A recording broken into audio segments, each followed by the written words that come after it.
Welcome to Beyond the Fundamentals. This video is going to be a little bit different than our regular videos. There's no slides, there's no script, there's no presentation. I just want to talk to you. What I want to do is just tell you my story. A lot of you watch the videos, you get Bible teaching, I get a lot of positive feedback about what you're learning, but I don't think you know a lot about me. And I think it's good for an audience to get to know the person they're listening to. So I want you to get to know me. I want to tell you my story, let you know where I'm coming from, what I've been through, and where I am right now in things, just so you can get to know me a little bit better. So this is really for the subscribers. If you're just out there looking for theological stuff or stuff to refute Calvinism, you're probably not going to find a lot of it here. But if you want to get to know the person you're listening to a little bit better, I hope that you get yourself a cup of coffee and relax, put on some pajama bottoms or something, and sit back and listen to the story. And I think you might enjoy it, and you might get a little bit of perspective on kind of where I'm coming from. I was born into a Christian family. I was born into a Navy family. My dad was in the Navy. And church was always very important. My dad grew up in church. His dad grew up in church. On the Thompson side, we actually have an ancestry book that traces Baptist preachers in the Thompson family back 40 generations. Now, some of those overlap and other things such as that, and my generation would be the 40th one. And from the last time we checked, I think I'm the only one in my generation, considering the direct lineage of our family. I was born in Charleston, South Carolina. We attended a church there. We moved away when I was 18 months old, but I still have a memory of it. My mother didn't believe me, but then I started describing the church to her and how the buildings, the bricks that were on the buildings and the pattern of the sidewalks between the buildings, and I described my nursery worker to her. So, yeah, I remember back that far. And then we moved to Cuba.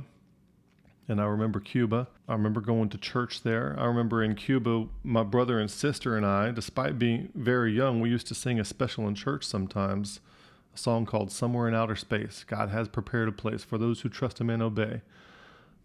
Jesus will come again, although we don't know when. The countdown's getting lower every day. And then it go on like that. It's a pretty cute song. I also remember in church one time they were taking favorite hymn requests, and my favorite number at the time was 444. So many fours, who couldn't like that number? And so I yelled that out. I think it was in the middle of the year, maybe in July or something, but it happened to be Hark the Herald Angels Sing in the hymn book. So we sang Hark the Herald Angels Sing, and I was just thrilled. It was great. I remember the playground in front of the house. I remember running out to the playground and my sister calling me a fart face on the way to the swing set. And I was going to tell on her, but I never did. But so, Mom and Dad, if you're listening, Sandra called me a fart face on the way to the playgrounds in Cuba, so maybe you should have a talk with her. I remember our neighbors were the Evanses, and there was a little kid that was about my age, and we used to play together. There was also a girl there named Tanya that we used to go visit every now and then. I think they were friends of ours from church. And there was a little kid walking around the neighborhood. His name was Billy the Kid. He used to always walk around on his tiptoes and never wore a shirt, and he actually had little black jeans on that always said Billy the Kid, and he was real effeminate, always had like a limp wrist walking around, but he was a big kid, so we all thought he was cool. You know, those of us who were younger, we thought he was cool. And I remember playing in the backyard. I remember there being a construction site out back where I went out there with a cup and I drank some sand, and that was not a good day. I don't recommend that. I remember having a dream one time where I had honeybees all in my mouth, had to get up and get a drink. I also remember my brother and I used to play in the bedroom when we weren't supposed to. We were supposed to be going to sleep, but we would stay up and play. We shared a room. We had one bed on either end of the room.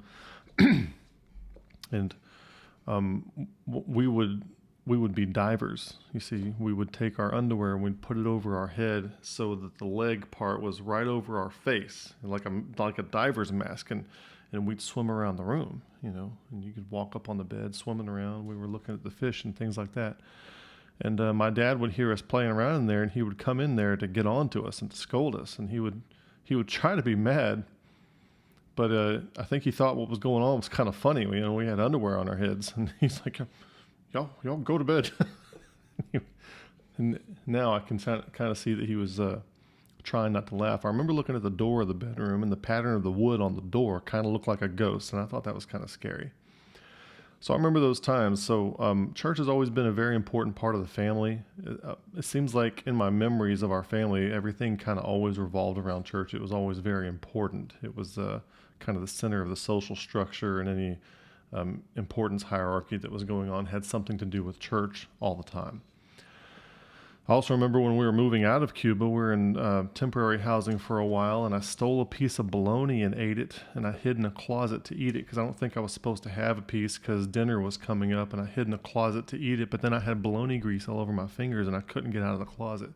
And I remember crying, and then they came and got me out, and everything was okay. And I'm still glad about that. So then from there, we moved into northern Florida, and you had to understand this whole time, my dad's in the Navy. He's enlisted in the Navy, and he's always involved in church somehow, and like super involved. And he's usually the song leader. Most often, he's the song leader. Sometimes the piano player, and sometimes the assistant pastor. So everywhere we lived, he's always had like a major role. And if I had to describe my dad, I'd probably say that he is probably the best number 2 guy you could ever have. And he said, "What do you mean by that?" And well, there's always like the pastor, there's always like whoever's in charge. And my dad is always like either the song leader or the assistant pastor. The number 2 guy is always there. He's like the backbone that kind of makes a place happen or makes a place work like it's supposed to work.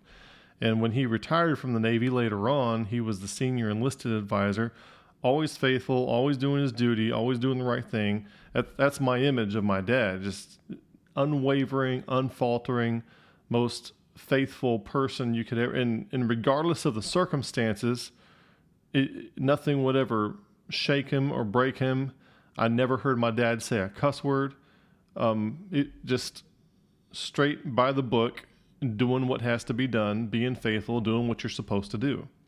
I also remember as we moved around that he was always supportive of the church wherever we were at the time. So if the policies or procedures changed, he would adapt to that and now start enforcing whatever that church was preaching. And so, some churches have different little rules, like maybe girls and boys aren't supposed to come within 6 inches of each other. You had the 6-inch rule. If we moved to a church that had that was also our new rule. So stuff like that. And if we were at a legalistic church, then like women had to dress a certain way, that sort of thing, skirts and dresses, then we would do that too. If we were at a place that was a little more relaxed, then we'd be a little more relaxed too. So in some ways, kind of like a chameleon in some of those things. So when we moved to North Florida, it's an area right outside Pensacola, and I won't get more detailed than that because I don't want to unnecessarily include people that may not want to be included in the story. We started going to a church, and it was the best church my parents could find. And I always remember, every time we moved, I always remember the church search, the hunt, and what it was like, and the conversations that my parents would have. And we visited this church and didn't like it because of this, or it was wrong doctrinally, or those kinds of things. And oh, well, this one's pretty good, let's go to this one. So we went to a church for a while, and they had a school there too. That's where I also went to kindergarten. And there came a problem where a lot of people kept getting saved again. Retreads. People. The pastor was constantly preaching people out of their salvation, and it's kind of weird for a Baptist church. And so that struck my parents as odd. Now, in hindsight, looking back, now I know why, because that guy stuck around for years and years before he finally died. But that guy was a Calvinist, basically, is what he was. And that's kind of one of the things the Calvinists do. They don't reach the lost. They convince saved people they're not really saved, that kind of thing. But I don't want to get into the theological issues during this video. So we moved to a different church, and this different church, let me tell you, it was kind of a legalistic, well, it wasn't kind of a legalistic church. It was a very strict legalistic church, but it was the most thorough Bible teaching church we've ever been to. And maybe to this day that I've ever been to where someone else was the pastor, was ever a member of, I'll put it that way. Okay, not that I've ever been to, but that I was ever a member of.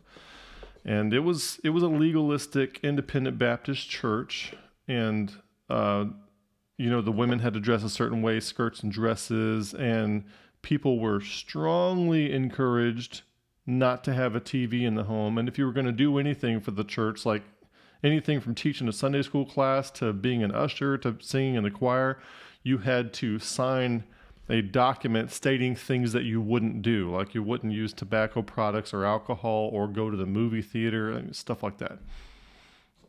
So it was one of those churches, but the Bible teaching was very thorough, and that kind of started a trend. You don't really know. You think sometimes when you're in a town, you got to choose a church. You think, oh, we just found a decent church that's acceptable where we can go. Well, we found out later, because of church searches that would come later in our lives, that we realized how thorough that church was in its Bible teaching. We realized everywhere else we went, because of our time there, we knew more Bible than almost anybody anywhere else we went, which was kind of amazing, but kind of a letdown too. You go from hearing good, solid, straight, thorough, deep Bible teaching every Sunday school class, every church service, and then all of a sudden you get to this milksop stuff at these other places. It's all based on feelings and topics, and it's presuppositional, and so it can really give you a taste for what you want from there. And bear that place in mind. So I idolized that place as the place. And later on in my life, I would go back and I would get tapes from that place and start listening to them again. When I became a teenager, I'm like, I remember that church. We learned so much Bible there. So I got back in touch and got in touch with the tape ministry and started listening to their tapes again, right around the age, I guess, I don't know, 14, 15, 16, something like that. I wrote some letters to the pastor, told him I remembered him, stuff like that. And so that was a decent relationship that developed later. And I'll tell you more about that as I progress. At that church is when I made a profession of faith. My brother made a profession of faith. A week before I did, I made a profession of faith on October 14th, 1984. And I remember everything that happened there. I was 5 years old. I was about to turn 6. So I remember how the salvation experience came about. I was under the impression, I was in a Christian home or going to church. I understood heaven and hell, understood Jesus Christ, and that Christ died and all that. But I was thinking that because I'm in we're Christians. We go to heaven. That's what we do. Like a Geico commercial. That's kind of what my thinking was. And I remember my brother and my sister, after they had trusted Christ, they were like, we're going to heaven. And I'm like, yeah, I am too. I go, hold on, you're not going to heaven. We are. I'm like, what's going on here? It was soon made clear to me, I was arguing with them, but it was made clear I suddenly realized that I could not just ride the wave of my family's faith. I had to have my own faith. And I remember sitting in children's church, and I heard a very clear gospel presentation by Brother Bob, and I won't say his last name. And I understood the gospel presentation, Jesus Christ's death, burial, and resurrection. And I remember it being this guy was very animated when he spoke. And I remember it. I remember sitting there thinking, and I had this burning sensation in me that I could not just be a Christian because my family was. I had to exercise faith on my own. I had to put my faith in Christ. And when the time came, when they asked if you want to put your faith in Christ, I'm like, yes, I want to do it. I want to trust Christ for myself. So I did that. And I went back and prayed with a woman named Miss Maureen, and I trusted Christ as my Savior. And I knew exactly what I was doing. I understood everything. And then the following week I was baptized. I was very excited about that. And then, you're a little kid, and it's interesting when you're saved at a young age. Well, put it this way, when you're saved at an older age, I think it's very clear your natural mind's thinking distinctive from your spiritual thinking, your renewed thinking. I think that distinction might be more distinct for people that are older. When you're young and you're saved, you have both of those things developing throughout more of your life to where it's more integrated, which is good, but less distinct. So I had to come to a point in time in my early adulthood is when I realized this, and I did this. I realized that some of the things that I was thinking, I started to separate the natural from the spiritual And I realized that some of the things that I was thinking all along were the spiritual things, and some of the things were the natural things. And I started learning to distinguish between, I guess I hate to use the word nature, but for the sake of brevity, I don't know what else to call it, the kind of the two natures within me and the two lines of thinking within me. And I also realized that since I was saved at such a young age, that spiritual line of thinking was well integrated into my consciousness, well into my being. And I think that's a positive thing in many regards. And so I was able to mature and develop physically and spiritually alongside each other, in tandem with each other. And, it's a discovery that I made later, but looking back, I can kind of see where those things went. Now, my brother was also saved. He was saved a week before I was, but once I got saved, I was saved. And I always remember thinking back to the day that I was saved. It very much helps to know the day when you were saved and what happened during that time and what you understood during that time. It helps as far as assurance is concerned and understanding the scriptures underlying salvation, that sort of thing as well. My brother, despite him being saved a week before I was, obviously at a young age also, but he's two years older than me. So I have a brother and a sister. There's three of us. My sister is the oldest. My brother is the youngest. My brother is the middle and I'm the youngest, and we're all, 2 years apart, two and two. So my sister's 4 years older than me. My brother's 2 years older than me, and I'm the baby. So my sister and I, being saved when we were young, we're saved and we're good and we got it. My brother wasn't that way. He was always, he'd come up to things where he would doubt his salvation. Something would happen. He'd do something he didn't think was right, and he'd have a super guilty complex, and he'd have to confess it, and then he would get overwhelmed with this feeling that he wasn't saved. And so he had a bunch of successive reprofessions of faith along the way. In hindsight, looking back, it always seems like my brother was, my sister and brother and I were all raised in the same family. We all had a lot of the same inputs, but he was tuned a little differently than me and my sister. And there are things that really got to him, things that upset him. And he would not be able to handle certain stimuli the way my sister and I could. And my sister and I were a lot alike in one way as my brother and I. So it's like my brother and I, in some ways, I feel like we're kind of the same person, but if I was a little different, I'd be like him, and that little difference is a lot of different behavior. Very different behavior. He would be bothered by things. If I did something wrong, I could acknowledge it, fix it, and move on. If he did something wrong, it would eat him alive. And then also, he was a lot more impulsive than I would be. I would see something that I really think is unjust or wrong or needs to be fixed, and I would find conventional ways to fix that in constructive ways, but he would be impulsive. He would lash out. And I would feel that too. There's something in me, I guess you'd call it the shadow in psychology. There's something in me, and I know it's there, that could act that way, but my line of provocation that would get me to that point was very much farther beyond where his was. All right. So I know that that's in me. And one of the good things when it comes to shadow work is I got to see my shadow manifested in somebody else because their impulsiveness meter or threshold was lower than mine. So I got to see it acted out, and I got to see the consequences of what would happen when that gets acted out, which would incentivize me to not act impulsively. So I think I was a little more like, my dad's very stoic, very faithful, stoic, always doing the right thing kind of person. And I think I'm more like that. I think my sister is too, where we can act correctly despite what's going on internally. But my brother whatever was going on internally was going to work its way out a lot sooner in him than it would in us. And he paid for it. He had a hard life. I can talk a little bit more about that later. So at that church where my brother and I both made professions of faith, I think my sister made a profession of faith a little late. I'm not sure exactly when she did.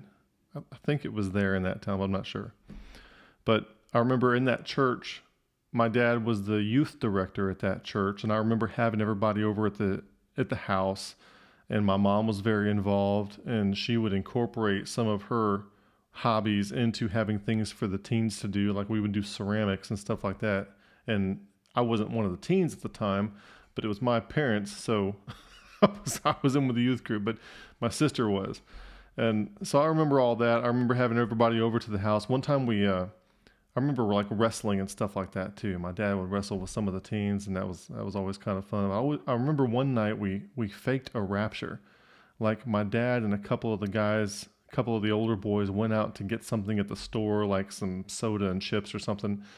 And while they were gone, the rest of us that were at the house, everybody else, all the other teenagers and the rest of my, my sister and my mom, we all decided to fake a rapture. So we all took the clothes we were wearing, put other clothes on, and dropped our clothes and whatever we might be holding at the time where it was, and we all left the house. And then we had an old camcorder, and we left it on laying there so that when they came back, we could see what their reaction was. And they came back, and of course we had to go behind the house, and I remember being behind the house, and there was a huge dog the neighbor had that I thought was going to get us, but he didn't. Turned out to be friendly, but we were always scared of that dog anyway. They came back, and when we watched the tape, they were just like, everybody left their clothes everywhere.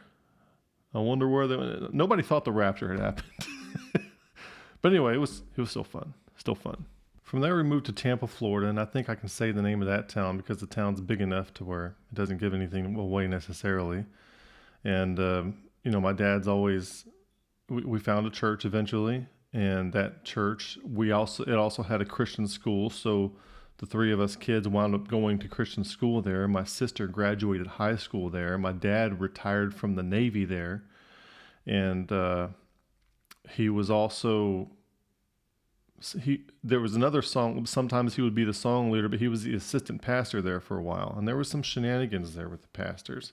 Like the first pastor that we had at that church, he had to resign and step down because there were some shenanigans going on between him and some of the women in the church.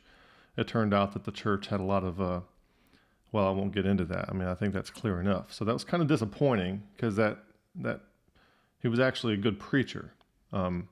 Very, very smart, very intelligent person. His father was a lawyer, and he could recall original language words off the top of his head.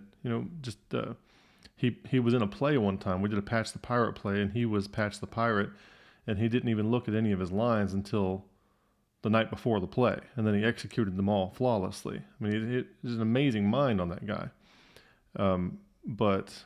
So I was kind of young at the time, so I don't know exactly what happened there. And then the assistant pastor wound up taking over. And the assistant pastor is the one I probably remember the most. I remember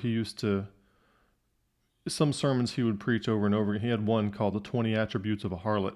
He would preach that a bunch of times, trying to warn the young men about what to watch out for in a woman. And I got pretty good at spotting the attributes of a harlot. But later on in my adolescence, if you have like a nefarious spin in your drive, it also taught you if you wanted to find a girl that you could be up to no good with, you would also know how to find them. You'd know what to look for. And I'm not going to say a whole lot more about that. I was never promiscuous or wanton or anything like that, but I think God protected me in a lot of times because it sometimes wasn't for a lack of trying. Kids do what kids do. In that situation, that pastor, so we left, but there was something going on, and I'm not exactly sure what it was, but we left under the auspices of we had to move to Alabama because my maternal grandparents were aging and needed more family around so that they would have more assistance as they got older. Now, despite my paternal grandfather being much older than my maternal grandparents anyway, so that was the logic. We left and went to Alabama. And in hindsight, I'm constantly questioning the wisdom of the decisions that were made and whether they were the right decisions. I guess I kind of always thought that maybe my dad worked in communications for the Navy. He probably could have got a job in that field, making pretty good money, but we wouldn't have been able to move to Alabama and him do that. I think he had some offers in other places, but because of the family situation. Now, also at the same time, things at that church that we were at where we were completely invested in, everything kind of revolved around church all the time. Everything was at church. I think something happened with that pastor, and it was pretty bad. It was worse than the first pastor. It was, I think there was, and I don't know all the details, but I think he had something going on with one of his kids. And so he stepped down and somebody else took over for him. Now, while we were there in Tampa, something else happened in my family that I did not realize happened until later. So we've always been church going. Everybody goes as a family. I always remember mom and dad sitting together. I always remember sitting between my parents so that I guess they could keep me under control. And I remember my dad would always, he would kind of fidget with me, like maybe he'd poke my neck or pull on my earlobe or gently pull the hair on the back of my head. Kind of like as I'm sitting there in church, as a little kid, you don't really know what the pastor's talking about, so it's kind of boring. So he would kind of fidget with me to make it, a little, I guess, a little more tolerable, a little less boring, And then I realized when I got older, I did the same thing with my kids, but I really didn't have a purpose to it. I just fidgeted with them because they were sitting there, and I was bored. I just let that cat out of the bag. But anyway, that's kind of funny. So at that church, I remember while we were there in Tampa, and I can't remember exactly when this happened, but my mother got really sick. She got so sick she had pneumonia, and she was down for weeks and weeks. And it was always, at the time, I'm like, she's going to get better and everything's going to be fine. And just, spoiler alert, my mother's still alive today. So she's fine essentially. But what happened there is that from the time she got pneumonia, for the rest of my memory of living at home, it seemed that from that point on, her health was was more fragile and less stable. And it seemed like many more things that crept up that would make her ill or sick or not be able to go somewhere. So the amount of frequency with which she would miss church and not go would climb over sometimes, later on, you'd go for months at a time, and it just was expected that mom wasn't going, and sometimes she would go, sometimes she wouldn't. I always remember her being active too. She's always trying to be active. My mother's a very smart woman. She was a librarian for that church. Later on, she took a medical assistance class and was the top of her class. And my mother could do anything that she wanted. Always could do anything that she wanted. But it seems like there's always something that came up that kind of got in the way of things. So that church was an independent Baptist church, and it was also a legalistic. Now, some people say legalistic, and you think you have to do things to earn your salvation. And it wasn't exactly that way. But independent Baptists don't think you can do anything to earn or to keep your salvation. Really, the legalism that they do, the strict, stringent rules, is really so you can maximize the effect of your testimony of being a peculiar people to affect the people around you, is the idea behind it. So we don't think you can earn your salvation. And over the years, I've come to think better than some of these legalistic things, but they had me for a while. And maybe I'll talk about some of that later, and maybe I'll make a video specifically on that. But we also learned a lot of Bible there. It was very thorough in Bible teaching. There was a lot of scripture memory that went on there. I was in Awanas. I remember one week I said 144 sections out of the Awana books in 1 week. Very intense on biblical memory. I remember my sister was in the quiz teams there. She graduated high school there. While she was in high school, all the Christian schools in the area used to get together and compete in these quiz meets, and the quiz meet would be on certain portions of the book of Proverbs. I think maybe a 3 to 5 chapter segment of the book of Proverbs, and you would go against another person at a time, and whoever could answer, you would win. And I think I remember us winning a lot, but they would have to memorize chapters and chapters of the book of Proverbs. And I think over the course of time, I think my sister and her peers probably memorized the entire book of Proverbs or close to it to compete in these quiz meets. So it was very intensive on scripture memory. And so there was a lot of that thing going on. Now, from that time, now this church, you could have a TV though, all right? Which meant we could watch Jeopardy. And since we're watching, we used to love it when the Bible category would come on, because if it was in the Bible category, we knew the answer. All right. We always wanted it. We had this fantasy of going on Jeopardy and getting all the Bible categories. We win that way. But so as we move on, we go to these two churches back to back. Now, the church in Northern Florida was more thorough than this one, but still real thorough Bible teaching. And plus, us kids being in the Christian school, we got a lot of Bible there too. So we're very familiar with the content of the Bible. Now, when we moved to Alabama, we moved there to be in the same town as my maternal grandparents, who were both still alive at the time. Today, my maternal grandmother is still alive. My grandfather passed away a few years ago, but they're still alive at the time. And so since we moved to that town, because they're there, we go to their church. Now, that church is a Southern Baptist church. Now, we're used to independent Baptist churches, and the first difference between Southern and independent Baptist churches, I mean, there's a lot of differences you don't see behind the scenes, but the most noticeable from my perspective at the time was that in the independent Baptist churches, they were all focused around the Bible, learning the Bible, being thorough with the Bible, knowing how to evangelize, confrontational evangelism, knowing your way around Scripture was the emphasis. And in the Southern Baptist church, nobody knew the Bible. Nobody knew anything. So I remember my brother and I, we'd go to the youth class and we would sit in there. I remember they had this guy, Jason, who was the youth leader. He was an absolute atrocious. It was horrible. And there was some other problems with that guy, but he was going to college to be a minister, and he was the youth minister, and that guy didn't know anything. And so everything that came out of his mouth, my brother and I knew better. We're constantly correcting him, but then we would get in trouble for correcting our elder and stuff like that. And it was a joke. So that was frustrating. It was from then on out, probably for the rest of my life to this day.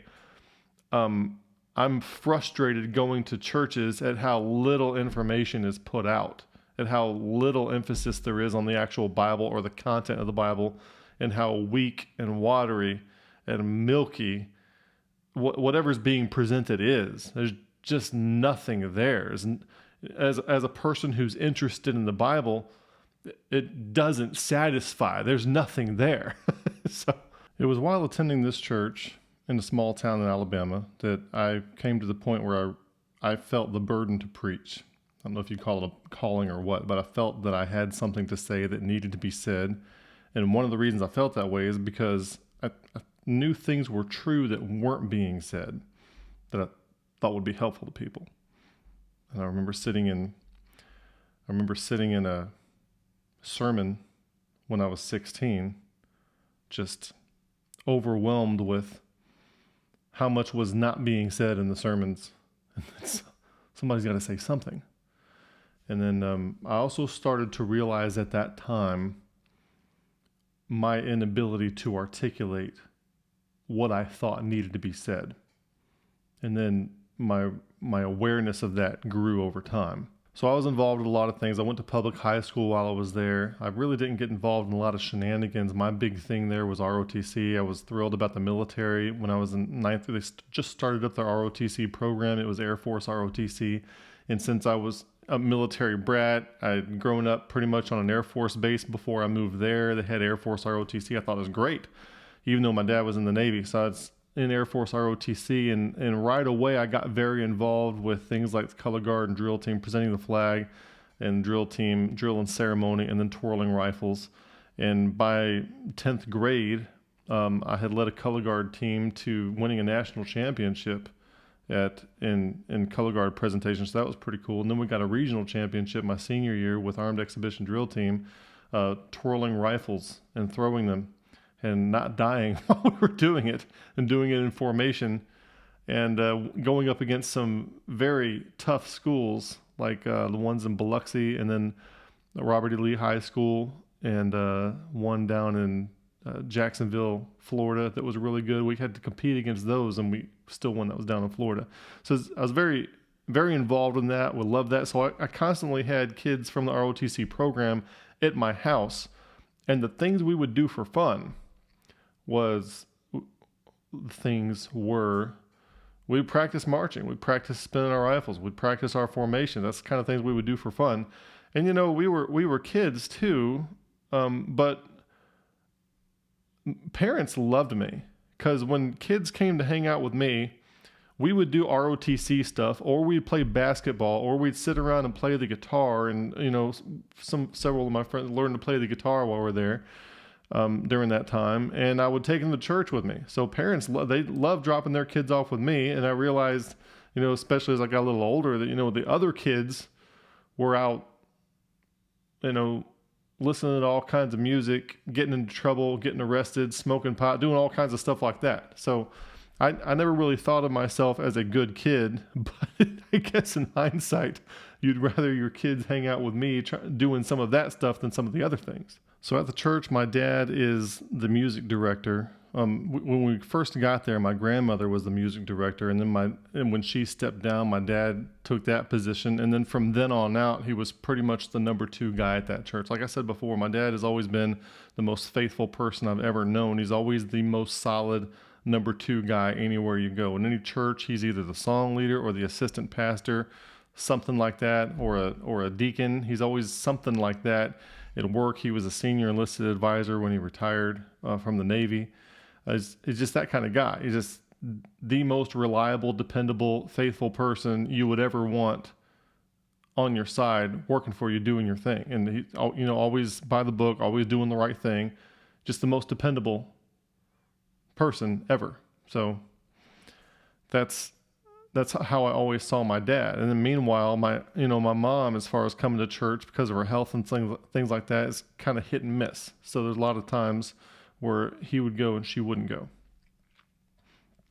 So my parents stopped moving around there. So to this day, they are still in that town. I graduated high school there. When I was in my senior year, I wanted to go, enlist in the Army. And I was always involved in drill and ceremony with ROTC. I'd always tried out for the basketball team. People look at my size and they said, you must be playing football, And I guess I would have loved to, but I was doing this ROTC thing. And I always tried out for the basketball team, and I never made it until my senior year. I finally made the team my senior year. But it conflicted with ROTC, and I chose ROTC. Now, in hindsight, I might choose differently, but we did do a lot of cool things. We have had that regional championship, which is one of my best memories ever. So I'm happy about that. Choices are what they are. I idealized that stuff so much. I wanted to join the military, the Army, and go guard the Tomb of the Unknowns. That's what I wanted to do. And to do that, you go into the Army, enlisted into the infantry. Okay. And at the time, that didn't really mean anything to me. The military was the military to me. And so I talked to the recruiter, told him what I wanted to do, and I had a real high ASVAB score. So he's like, you really want to go in the infantry? Is that what you want to do? Because I had a high enough ASVAB score in the transcripts in high school, I'd pick whatever job I wanted to, and probably could have got a bonus for doing something else. But I wanted to go in the infantry because that's what I wanted to do. Well, thank God that I got something in the mail from Marion Military Institute, which, you could, instead of going and come to Marion Military Institute, and in 2 years, the military junior college, in 2 years, you get your commission as an officer in the military. And then after that, you have 3 years to finish your degree while you serve in a reserve component. And then you go active duty or stay reserves, whatever you want, however your path leads you at the time. So that was kind of my thinking. Now at the same time, I also had this ministry thing in my head. So I'm thinking, you know what? I could go get my commission, and then I could join the National Guard, and then I could go in as a chaplain. That would be ideal. So I went to Marion Military Institute, and I competed for a scholarship, and I won a scholarship, and my parents had to help pay for some stuff too, but tuition was essentially paid for, and then I had to pay for other things like uniforms and books and stuff like that. and my parents helped out with that. So I went to university. I went to Marion Military Institute for 2 years, and it was right across the street from Judson College. And while I was there, I met a girl, and we dated for a while. And it was probably good because she was a nice Christian girl, and probably kept me out of a lot of trouble, because you're constantly trying to impress her about what a good Christian guy you are too. So maybe that kept me out of a good bit of trouble. And we thought that was going to turn out to be a serious relationship, and then things happened to where it turned out not to be. I guess we dated for somewhere around 3 years, something like that. So I finally but I did get to take classes at Judson. I don't know how many other guys did that, but Judson is an all-female college, but I took classes there. So it was all female except me, all right? And then from there, I got my commission there, came back to Alabama, and I joined the local signal unit in the National Guard. And then I started going to the University of Mobile to finish my degree. And because I wanted to be a chaplain, I was getting my degree in theology with a minor in music.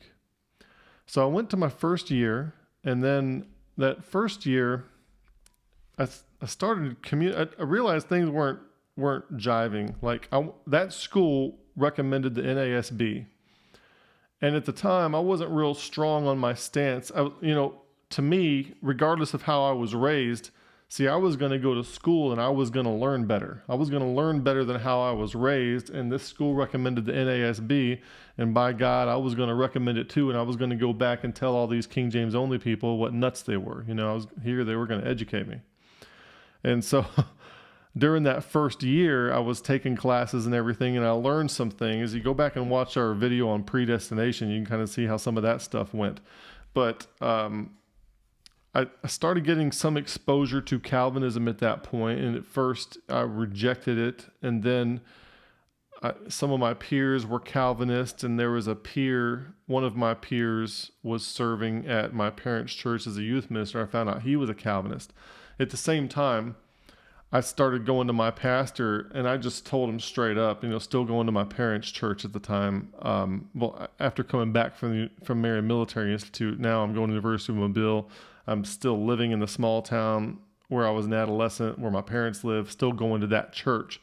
And I was telling my pastor that I'm not satisfied with what's happening at church. I'm going to go start my own thing, start my own Bible study somewhere, And so he's like, well, before you do that, let me, you're a student at the University of Mobile. I know a church, a guy who's real conservative. You'll like him.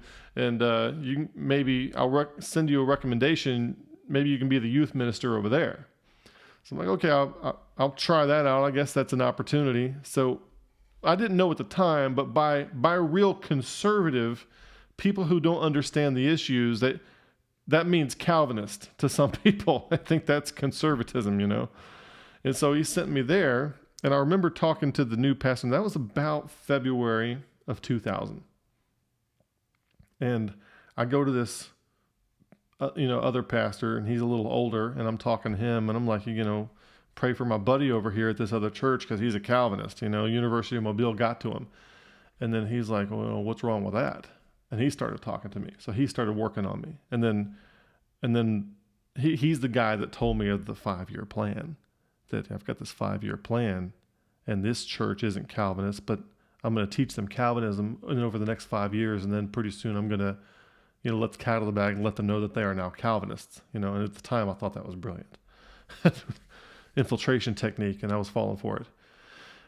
And so I'm going to the class, and the professors are teaching me Calvinism. And I became a Calvinist. I became convinced that was the way. And I was like cage stage kind of stuff. I was looking up things on the internet. I was reading all about it. I was explaining things to my parents. I mean, you guys just don't understand. I had this predestination stuff going, and that was just how it was. So I did a year there. Now, while I was there, there was one other adult there that was my age, almost exactly, only 2 months younger than me. So I was the director of the youth there, and I kind of had the youth, I guess I was kind of reverting back to, I was still in touch I started getting in touch a lot more with this pastor from Northern Florida that I was, I had exposure to when I was a young kid. and I was listening to some of his tapes, and some of that teaching, I was kind of getting the youth kind of excited about some of that stuff. And maybe, and I was, this kind of independent Baptist legalism kind of stuff too. Women wearing skirts and dresses, not watching TV, stuff like that. I was like gung ho for that stuff at the time, and I was teaching that kind of stuff to the youth there at the time. And of course, I guess the parents in the church were kind of excited about the enthusiasm that the kids were having, but they weren't exactly sure didn't agree with everything that I was saying necessarily, but also weren't sure what to do about it. But something I did notice is, so this other adult that was there, her younger sister was in the youth group, and this other adult there was, we met for the first time in February, and then I guess we started dating, if you call it that, in June, on June 6th, not 1944, June 6th, 2000. And long story short, we were married in December of 2000. So I wound up marrying this woman. We met when we were 21. I just turned 22, and then we got married. Yeah, I know that's young. Now, before we got married, the story takes a little bit of a turn there. So as you can imagine, now I disagree with like the legalistic stuff that I was teaching at the time. I would not do that now. All right, I'm very much against that now. I understand things a lot differently now than I did at the time. I didn't have a lot of guidance. But I was listening to these other sermons from this guy in Florida, and something that happened was a couple things happened kind of simultaneously. Like the church there is a Southern Baptist church in Fairhope, Alabama. They were kind of realizing that what I was teaching wasn't exactly in line with what they wanted to have going on in their youth department. And I can understand that. At the same time, this girl that I'm dating at the time, we were having this, I guess, existential crisis where we're both super passionate about the Bible. We have very similar values, and we're both thinking like, there's got to be more to Christianity than what we're getting here. I was getting my degree in theology, and there was nothing super great about that. And we're going to this church together, and the sermons were horrible. And we're like, there's got to be something more. So we kind of made up our minds to together go on this search for where's the deeper Christianity? Where can we find more? So the head deacon, which happened to be this young lady's father, and the pastor came to me, and they basically said that this whole youth minister thing that you're doing isn't working out. We're going to ask you to leave. And so I left, and I took his daughter with me. We left, and I don't think he saw that coming. And we started going to an independent Baptist church that wasn't too far away. And then we got married at that church. So our relationship with her parents was rocky, to say the least. I don't want to get a whole lot into that, but I will say that my wife always did a great job of. She had a lot on her plate mediating between our marriage and her parents, and she always sided with me. And she should have nothing but commendation for that. She had, especially in hindsight, being able to navigate such things. There was a lot of heartache for her and a lot of wisdom, and things panned out eventually to where they got a lot better soon. But she went through a lot. So we got married, and we're going to this independent Baptist church just a little ways away. And that's the church that we got married at. And even while we're going there wasn't anything particularly wrong with that church. But, this church that I grew up in, that I was at when I was a little kid, we were listening to the tapes and stuff, and we really liked what was happening there. And we're like, well, this place is only, it's only like a little over an hour away. So we're like, well, we could just drive there for church, and like really get the stuff, And so we started doing that. We started going to this other church in 2001. And a lot of things happened during that time. the pastor there convinced me that the education that I was getting at the University of Mobile wasn't any good, and that I should just go get a secular education at the University of West Florida and get my religious education at his church. Now, of course, that should be a red flag, but at the time, I'm like eating up everything this guy is saying. And during that time, I also had to go to OBC, which is Officer Basic Course, which is about a 5 months in residence course at Augusta, Georgia. So we start going to this new church, and then we were driving this whole way, and then the relations with the in-laws are still very rocky and very rough, and we're staying in a trailer that belonged to them essentially, but was supposed to be, it's kind of a long story. My wife stayed in the trailer. I went to Augusta, Georgia. She got pregnant very soon after we were married, and her pregnancy, she gets hyperemesis real bad. So very, very, very sick with all 4 of our kids. We thought the boy, maybe it wouldn't be sick with the boy, but that was the worst one. But she 5'10" and less than 100 pounds that's how sick she would get. And it was horrible. We had to have, plugging in IVs into her. And for the 4th pregnancy, I learned how to do IVs, and she had a PICC line installed, and I had to change that thing out 3 times a day and that sort of thing. So the first trimester was horrible. And then I had to go to OBC, Officer Basic Course, in Augusta, Georgia. And then we've got this new church that we're going to, and they were trying to be supportive and all that kind of stuff. Well, eventually my wife got well enough to where she could come join me in Augusta, Georgia, but it was just a temporary thing. We're only there for that 5-month duration. So then when we moved back, we find out that we had been kicked out of this trailer by her parents. That was fun. But in the town of the church that we're going to, it just so happened that somebody's trying to sell a house, but it needs a lot of work done. So they're going to let us stay there for free while we do work on the house and bring it up to the point where it can be sold. That's a deal. Okay. And it almost seemed like God was aligning things because he wanted us to go to this church. That's what it kind of seemed like. All the stars were aligning to get us there. And the house came with a free piano. So we moved to that house and accepted that agreement. So we're moving to Northern Florida, back where I lived when I was a kid. We start going to this church. We think it's the greatest thing ever, and at the time it is. And so she quit going to the University of South Alabama. I quit going to the University of Mobile. And I was, messing around trying to get into University of West Florida. That never happened. I took a job doing delivery stuff for a company called Momentum Logistics. And at the time, it's basically like FedEx, but not as well known. Okay, I think they may have gone out of business since then. But so I'm doing this job and I had a couple other jobs there too, come to think of it. I think I worked tech support for Cox Cable for a while and a couple other things.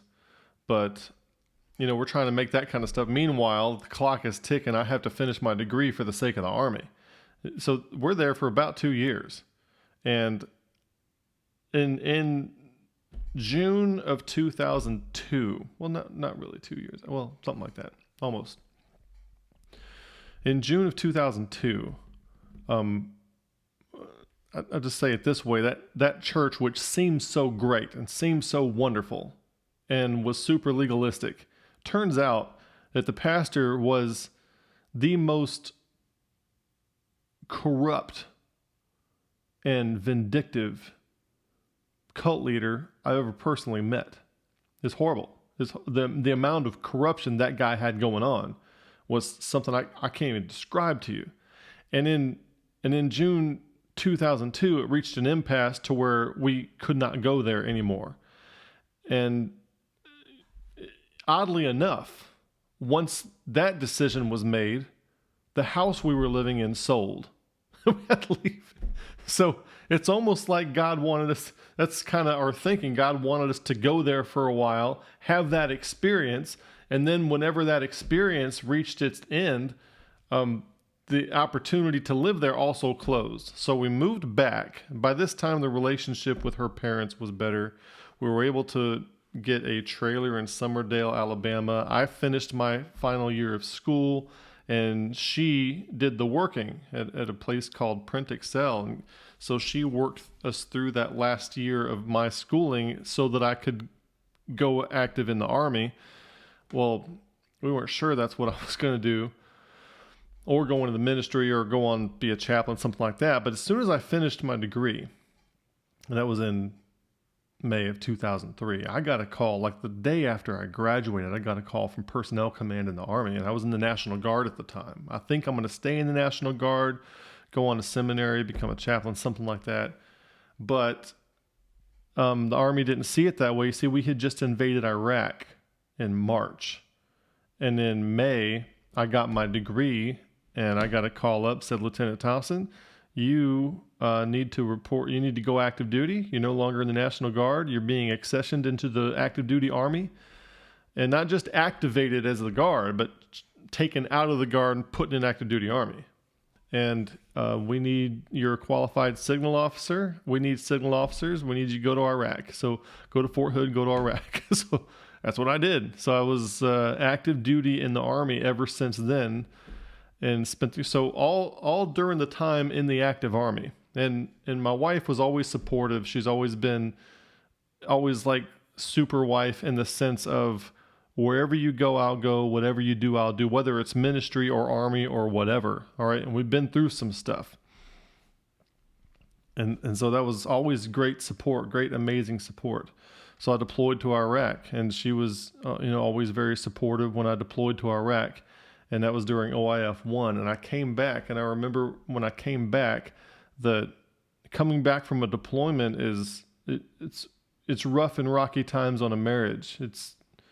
You have difficulty communicating, and you're thinking about how wonderful it's going to be to see each other again. And then when you do see each other, it's wonderful for a couple of days, and then it's kind of not what you were thinking.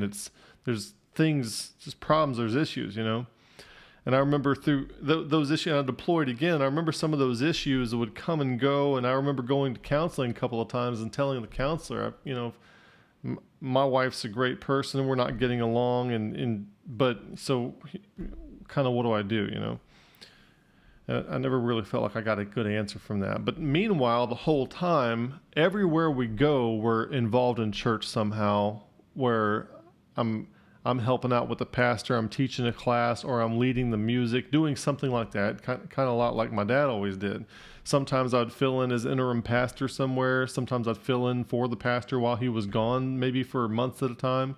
We did that in Kentucky. And so always doing something like that. And something I want to say about the type of ministry that I've always had. Being in the military, you don't have a cookie cutter. You can't just have a church with a doctrinal statement and, you comply or die, make everybody toe the line, you believe this or get out. It's not like that. In the military, you've got people from all different faith backgrounds, and they can either come and listen or they don't. So whenever I'm teaching a class, something like when we lived in Italy, I was teaching a class in the Bible, and that's when the YouTube ministry first started. Well, I guess that's when the seeds of the YouTube ministry first started. And so I started teaching a class on the Bible on base when we lived in Italy, and that was going pretty well. We had a pretty good following, and Cadence International was there. Brother Rob, and he saw kind of what we were doing, and I started going to his ministry a little bit. He's like, you got this class going on. Why don't you come out and start teaching it here? So we did. We started going out to the hospitality house with Cadence Ministries out there and teaching our Bible study out there. And, I kept a track of, we probably had 50 people coming, but not everybody could come at one time. So our average attendance was probably somewhere around 20. And then I think the most we ever had at one time was around 35. So we're teaching this class and going verse by verse through scripture, teaching things, and it was going pretty well. You have people from all different backgrounds coming. We had Muslims come in. We had all kinds of different Christian denominations, all kinds of, we had Jews come in. We had Hebrew Christians come in. People from all kinds of different perspectives. Chaplains came in. It was a lot of fun. And the conversation, I really like it because you have professionals. We had dentists in there. We had special forces guys. We had lawyers in there. We had all kinds of background people working in the military, all coming to this Bible study. And so the back and forth talk was always very intelligent. There were a lot of questions asked, and you couldn't just feed a line of baloney to people. I couldn't make stuff. I couldn't just say stuff that was in line with a denominational stance and satisfy people with that. People had to have answers that could be demonstrated to them regardless of what your denominational background was. And that's challenging to do that, okay? And, I think a lot of Christians sometimes are ideologically possessed. And if you're going to a church where everybody's an Assemblies of God or everybody's a Baptist or everybody's a Presbyterian, it's real easy to get away with just restating whatever the denominational stance is. But when you have a room full of people who are educated and smart and very competent and proficient at analyzing data and working in all kinds of different fields, and they keep asking, yeah, but why? Yeah, but why? Yeah, but why? You better be able to come up with some answers. And so that was great. That was great back and forth discussions. Met a lot of great people there, and still stay in touch with a lot of them to this day, although I'm not very good at that. So during that time, while we're teaching those classes, I realized, a lot of people can't come. We got like 50 people that we're sending emails to, letting them know what's coming up next, that sort of thing. But very few people can come at any one given time. So I figured I would take what we're teaching on any given Monday night, and I'd make a video of that summarizing what we covered, and I'd post that somewhere. I figured, I could post it on my website. And I started posting on the website first, and then YouTube had like a 10-minute limit to it. And that putting things on YouTube is easier than hosting it on your own website. So I started putting things on YouTube, just little 10-minute clips, kind of going through some of the stuff that we covered in class, or maybe just some highlight things that I thought people would need to know in order to keep up with what we had covered so far. So that's kind of the first way I started getting on YouTube, was just supplemental class information. And then as far as the YouTube thing is concerned, later on when we lived in Texas, after that, I was teaching a Sunday school class. And I guess the first video I ever did, and I'm kind of being anachronous here, I'm out of order, out of chronological order. But the first YouTube video I ever did on Calvinism was, I was in Texas, and it was about 2013. And we were teaching through 1 Thessalonians verse by verse, and we were coming up to verse 4 when it says, knowing your election of God, that kind of thing. So I'm like, that word election is a preloaded buzzword for Calvinism. So instead of taking class time to spend 2 whole class sessions dealing with the issue of election, what I'll do is I'll make a video that starts with 1 Thessalonians 4, gets into the issue of Calvinism, and then people can just watch that for homework. Well, that video got a lot of feedback. And I started to realize that there was a couple other things and I was still just doing things as supplementary for this Sunday school class that I was teaching at this church. And then I started to realize that on YouTube, you can really reach a lot of people that are in it, and it got a lot of feedback on the Calvinist stuff. It's controversial. Got a lot of feedback on the Calvinist stuff. And the reason I was making videos on YouTube stuff for my class was because I would just recommend a book, but I because of my experience in Calvinism, and by the way, after I left that church in Fairhope, Alabama, I quickly came out of Calvinism after that. So, one of the preachers I respected showed me something real quick right out of Ephesians 1, because I was like trying to school him on Calvinism, and he's like, bam, bam, bam, bam, bam. And I felt so stupid. Like, why did I not see that before? And that was about 2001, 2002. And that's when I realized that it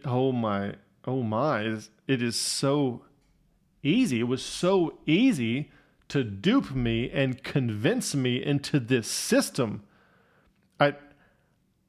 I have to be able to help people not have this happen to them. Because now, my eyes were open so fast. I believe the Bible, so the scripture just clicked in. I'm like, oh man, that's right. That's right. I've been wrong about all this. Being duped into Calvinism like I was. And I was duped into Calvinism, really not so much because I was convinced of it scripturally, but I was kind of, I guess, mentor influenced into it. And then I started post hoc rationalization, justifying a position on it so that I could fit in with that mentor-peer network kind of thing. And I think there's a lot of Calvinists who do that and don't know that that's why they're doing it. So I started researching Calvinism. I started looking at the Bible. I started looking at some of the teachers that I respected, and I realized that what I was seeing in Scripture about Calvinism was not what I was finding in the material that I could get my hands on. I would read books that were against Calvinism, but they weren't representing the text like I saw it. And so as far back as 2002, I guess, 2001, 2002, I recognized that early that I had a perspective on this issue that I wasn't finding anywhere else, and I need to get it out somehow. And so I guess around 2005, 2006, and that was during 2006 during my second deployment, I kind of made up my mind. Probably before that, I'm gonna write a book about Calvinism. And I thought I could write a book and I could cover stuff that these other guys weren't covering. I could cover this new perspective. And so I keep starting this book and then not finishing it. And to this day, I haven't been able to finish a book and get it out there. But what I have been able to do is I started once I started making YouTube videos, and I saw that, and then I made one on that 1 Thessalonians 1:4 Calvinism. And funny thing is, that video is over an hour long, and my slideshow title on my computer hard drive was Calvinism _short. Like a little short thing on Calvinism here, you know. And then I'm like, well, that doesn't quite clear up everything. I need to say some more. And it came and then I did a Romans 9 one. And, you know, these things are so early on in my thinking while I'm trying to sort this stuff out that I would definitely say things way differently now than I would back then. But that's and so this also kind of became a record and a catalog of my thought processes on the topic of Calvinism and how that would go. So I have this vision that one day I will be able to make the last video, and then the Calvinism issue can just be put to bed. it's gonna end it. But the perspective that I have is different from what I see anywhere else, and I just have this fire burning inside me that needs to be shared, that needs to be articulated. And one of the most difficult things back when I kind of had that eye-opening experience and I realized that Calvinism was wrong with brief exposure to Scripture, one of the things I've struggled with this whole time is in my mind, I can very clearly visualize what is correct, but the ability to articulate that in a manner where people grasp it and understand it is so much more difficult than I thought it would be. So I started trying to articulate what it is that I see from my perspective when I look at Scripture. And that's hard to do. A lot of people's repulsion to Calvinism, there's a lot of emotional things on the surface, like, oh, that's not fair, that's not God's reason for this kind of thing, that's against God's nature, that sort of thing. And those are really, in my opinion, side issues. I kind of had some of the same repulsiveness, but that wasn't what I felt needed to be said. It wasn't about sovereignty or free will. It was something else. There's the articulation. It really has to come down to scriptural authority and showing and explaining why the one and only issue is scriptural authority has been one of the toughest challenges. I don't see that articulated anywhere else in the way that I see it. So that's what I'm trying to do. And I think everyone out there, when it comes to an issue, don't just be dismissive. And it's easy to not do the homework, but somebody has to take the responsibility to say, this issue has to be dealt with. It has to be addressed. And I am choosing to take the responsibility to be the person to articulate how, when, why, and where it should be addressed and what should be done as a result. So I don't make any claims about being good at it. My only claim is that I recognize that it needs to be articulated, and I recognize that it's difficult, but I've decided to set myself to the task anyway someone has to do it. Someone has to do it. So meanwhile, that was some of that. So that really kind of started making, I guess, Calvinism videos, or at least the first couple of them in Texas. But before Texas, I was in recruiting in Memphis, Tennessee, and I remember going to a church out there, and I guess I had a lot of thoughts about church over the years and what it is and what it should be doing. And it's one of the eye-opening experiences that I had when I was in Tennessee. We were going to a local Baptist church, and the form factor was all there. I was involved. I was helping with the music. I was teaching Sunday school. I was doing all that kind of stuff, and it was great. But the preaching was just, it was like checking the block. I mean, the preacher is a good guy. I like him, and I consider him my friend. But some things that happen there, like we think the Bible is so important, but it's like there was no curiosity about the Bible. There's one sermon that I heard 3 times, and the sermon wasn't even this guy's sermon. It was a sermon preached by somebody else in Pensacola, and I had the tape, and I knew where he got it from. And so I was kind of, why are you... And at the same time that's happening, I'm like, isn't there enough important things in the Bible that you can cover those instead of preach that other person's sermon 3 times? And at the same time, when I'd hear this guy talk about church, it was all about church growth and numbers. When you get to this, people need to come to church to serve the Lord. And then people, we need to grow in numbers. And I'm like, okay, why would you come to church? And now, don't get me wrong what I'm saying here, but I understand, forsake not the assembling yourselves together. I believe in coming to church, but when he's telling me to come to church, why come to church? What am I going to get for coming to church? So if just coming to church is somehow makes you holy or gets brownie points with God or something you should be doing, why go to church? Why do that? I'm not going to the Methodist church. I'm not going to the Church of Christ. I'm not going to the Mormon church. I'm not going to the Catholic church. What makes your church something that I should go to when I'm already not going to those? You see what I'm saying? Why go to this one? What do you have for me or anybody else sitting on the pew that isn't there? Or why would I choose to come here as opposed to not choosing? Why shouldn't your church be among those that I've chosen not to go to? You understand what I'm saying? And that really gets into the issue of why do we come to church? In the church, there are basically 3 reasons for having church. And you need to please Jesus Christ, edify the saints, and win the lost. And that's it. And if you're doing something else besides that, so instead of church growth in numbers, let's focus on church growth, spiritual growth for the people that are already there. So of the people that already come and sit on your pew, where are they going to be in a year? Where are they going to be in 5 years? I talk about teaching classes sometimes. I'm like, I'm going to open up a class like a Bible teaching studio, just like the yoga studio is down the road. You take yoga all day long and you don't get a degree for it, okay?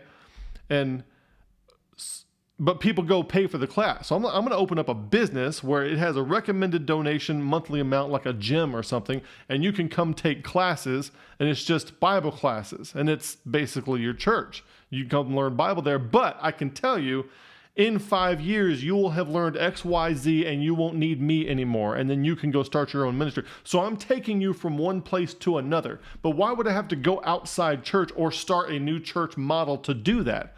And people say, well, why have classes when they could go to seminary and get a degree for it? They're not going to get a degree there. Well, they're not going to get a degree at church. You see? Why are you going to church? What are you getting for that? So you're going to sit on a pew for so long and never learn anything. I was an interim pastor at a Baptist church in Killeen, Texas. And after 3 months, somebody told me, and this was over 60. He said, I've been in church for 40 years, and I've learned more in the last 3 months than I learned in the last 40 years sitting on these pews. And that is a crying shame. That has nothing to do with the goodness of whatever I was delivering. That has to do with the absolute ineptitude of the modern church. Why on earth are you going to church for 40 years when the pastor can't even tell you, he can't even give you an assessment of your current spiritual growth and project for you where you will be in a protracted or given amount of time? Can't even do that. Why would you go there? You see? Why not go somewhere? You're not going to get a degree there either, but why not go somewhere where the edification is systematized to the point where you know you will learn the Bible in a certain given amount of time, or that you will be ready to edify others in a certain capacity in a given amount of time. And you can track your progress. Like I learned biblical interpretation. I learned the book of Ephesians. I learned the book of Galatians. This, that, and the other thing. I learned soteriology. You track certain things of which you now have readiness, and you're edified, you're ready, you're built up, you're ready for the fight. Why wouldn't you do that with a church? So instead of growing a church numerically, there has to be a focus on growing the church that's there spiritually. How do you do that? And there's the realization that churches today aren't doing that. And that needs to be fixed. So those kinds of things are going on in my head. So then back to Texas. In Texas, some things are happening in my career that are not, well, just basically with my body, really.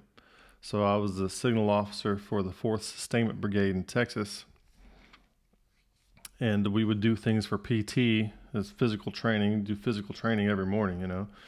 And my body wasn't handling it too well. I was having issues with my neck and back and joints and hip, stuff like that.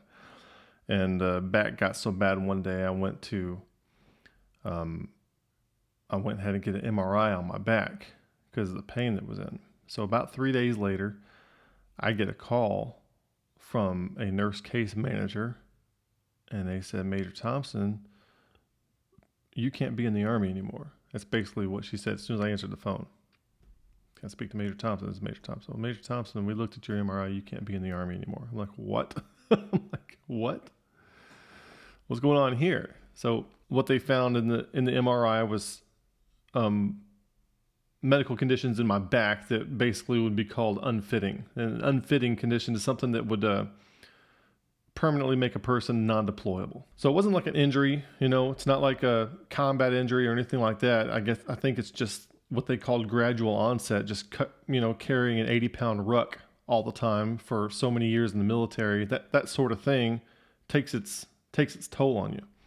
And so they said you can either try to get this repaired or you can be med-boarded. And if you get it repaired, you're going to be med-boarded anyway. So like, okay. And the repair might be worse than where you are now. So and then a lot of surgeons told me afterwards that there's a high likelihood that at this point that the results of a surgery would be worse than where you are now.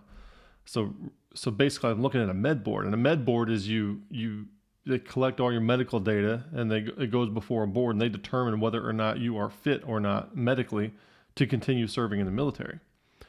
And so I went to the med board, and they found multiple unfitting conditions. So the back issue was what initiated the process, and then the rest of they found other things in my left knee, left hip, right foot, things. Several different things that were found unfitting.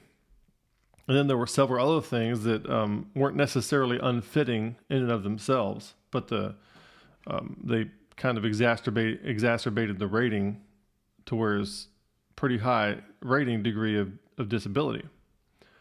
So they're like, "Yeah, you're being med boarded," so basically medically retiring me from the Army. And now I was a military brat. You go in the military, you do 20 years at least. I just assumed I would do 20 years and then retire at 20, or maybe, have the option you can stay in till 30 if you want, or longer, I think. So I was going to at least do 20, and I was kind of mentally prepared to do 20. And right now I only had 15 in at this time. So I wasn't ready to retire. And some of that was National Guard time. So I don't even think I was up to 15 years worth of time with which I could retire. Maybe only 12 or 13 of years that counted toward retirement. So I definitely wasn't mentally ready to retire. I definitely wasn't financially ready to retire. We saw that as being a few years off. And when you retire, you want to have certain things paid off, that kind of thing. So we're just not ready financially to retire.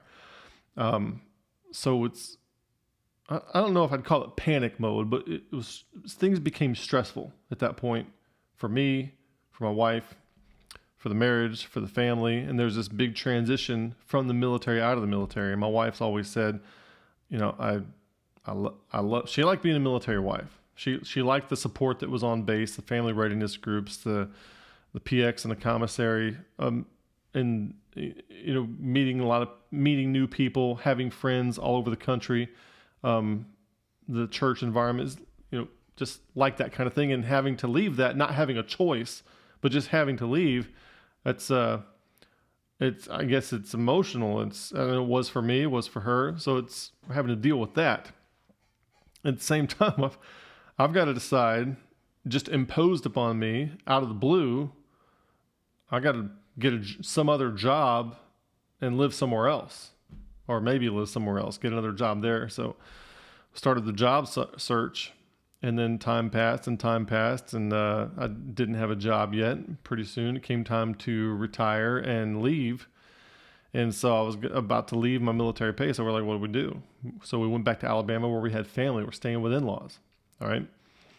And I retired officially on January 29th. And through the job search process, I had landed a job with a defense contractor on February 12th. Not 1809, not Abraham Lincoln's birthday.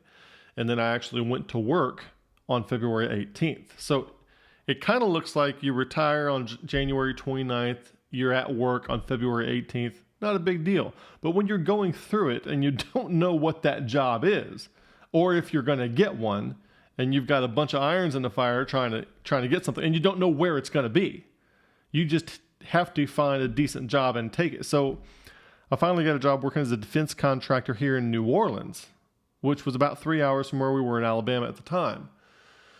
And I had to get a PMP to have this job. On the way out of the Army, I got my CISSP so that I'd be more marketable, which helped. And so I got my CISSP, and then for this new job that I got, I had to get my PMP within the first 3 months of being there. So we decided that I would move there, work the job for 3 months, get my PMP. Meanwhile, we're looking for a house.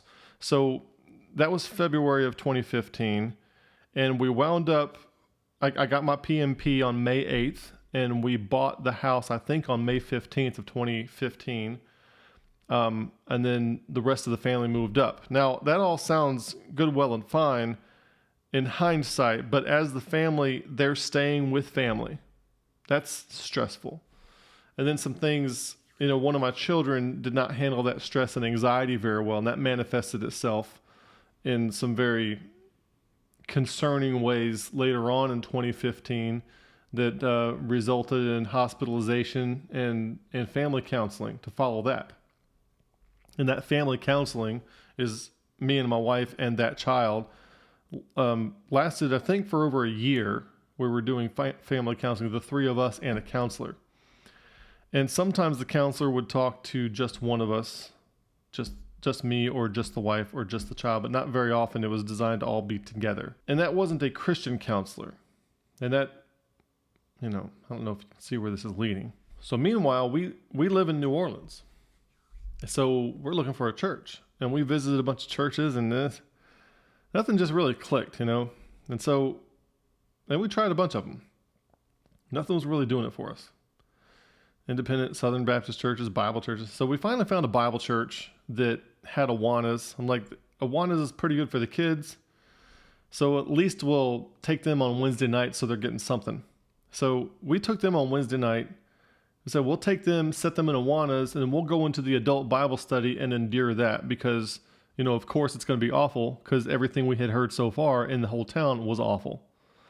So we went into the Bible study while the kids were in Awanas, and it was great.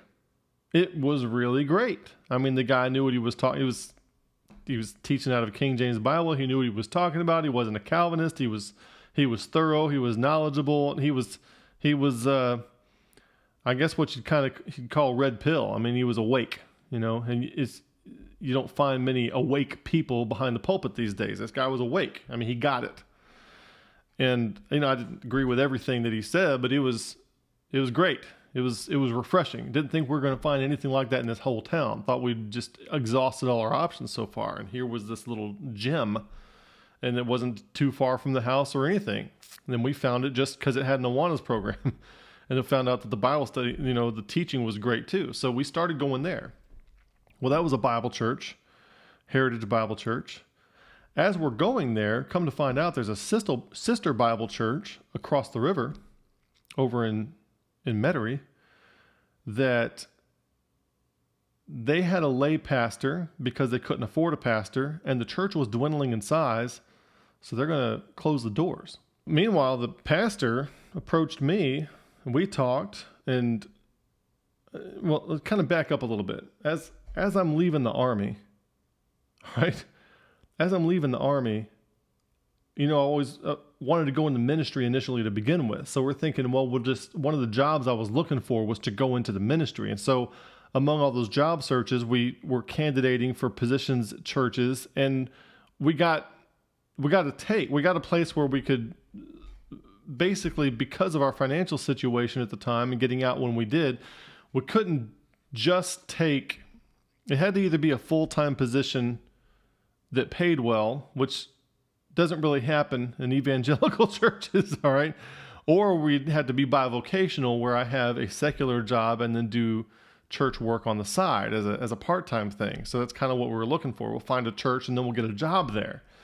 And we found a church, that we got accepted to a church in Kentucky just fine, but we couldn't find a job there that was suitable to support the family and our financial needs. And that was kind of a bummer. And we looked into a couple other places, real similar scenarios. So we're like, well, that's not going to work. So maybe what we'll do is we'll find a job, a secular job somewhere, and then try to find a ministry in that area. So at least the family isn't suffering financially while we're, you got to take care of your family. If when man provideth not for his own, he's worse than an infidel, right? So family comes first. Our thinking at that point became, we'll get a job, we'll look for a ministry opportunity at that place. Well, now here we are in New Orleans, we have the secular job, and then there's this ministry opportunity. So this church that was failing, that was a sister church to the one we were attending, they couldn't afford a pastor because there weren't enough people going there, and they were going to close the doors. Meanwhile, I was trying to get in the ministry anyway, was ordained and all that, and I had a secular job, so I didn't really need a paycheck, or certainly not a substantial one, so they could afford it. So it kind of seemed like a match made in heaven. So I went over there and filled the pulpit for a couple of times, and everyone liked what they heard, and then I candidated for the position. They asked me to candidate for the position. They told me they wanted me to candidate for the position to be the pastor. And so I said, sure. And so I wrote some things on my resume. There's certain things I put on my resume I want to be very clear. There's certain things I believe about music, that's on the resume. Certain things I believe about Bible versions in the King James Bible, that's on the resume. There's certain things I believe about Calvinism and Arminianism, that's on the resume. So I'm trying to be as upfront as possible about what's on the resume. And as part of the resume, I attached my website. I attached the statement of faith from my website, letting them know what I believe. And I attached the link to my YouTube channel so they could watch my videos, so they could see what my videos were about. So it shouldn't be any mystery about where I was coming from, what I believe, what I was teaching. And maybe you can kind of see that as foreshadowing where this is going. Now, I'll tell you in hindsight something I should have done and didn't do. When a place is failing, John Maxwell's 21 Irrefutable Laws of Leadership. When a place is failing and you take over, there is a rule that you have to follow if you want to not die. And that rule is you fire all the leaders. It's just what you do. It's not discompassionate. It's just what you do. It's what's done. And when I was candidating for the position, I remember we were all having dinner at one of the people's houses, and I'm sitting there with 3 elders and a deacon. And The elders are, one of them is in his 60s, one of them is 75. The other one is 85, who was the dad of the one that was in his 60s. And then the deacon was 92. And the church is failing under these people. And the guy that was 85 was the lay pastor who decided he needed to step down because his wife was ill enough to where she needed more of his attention. And I get all that. Nice folks, everything's going well. And I know in the back of my head that this place is failing and it's because of them. Not that they're bad people, but it is failing and they are the ones in charge. It's the only conclusion you can come to.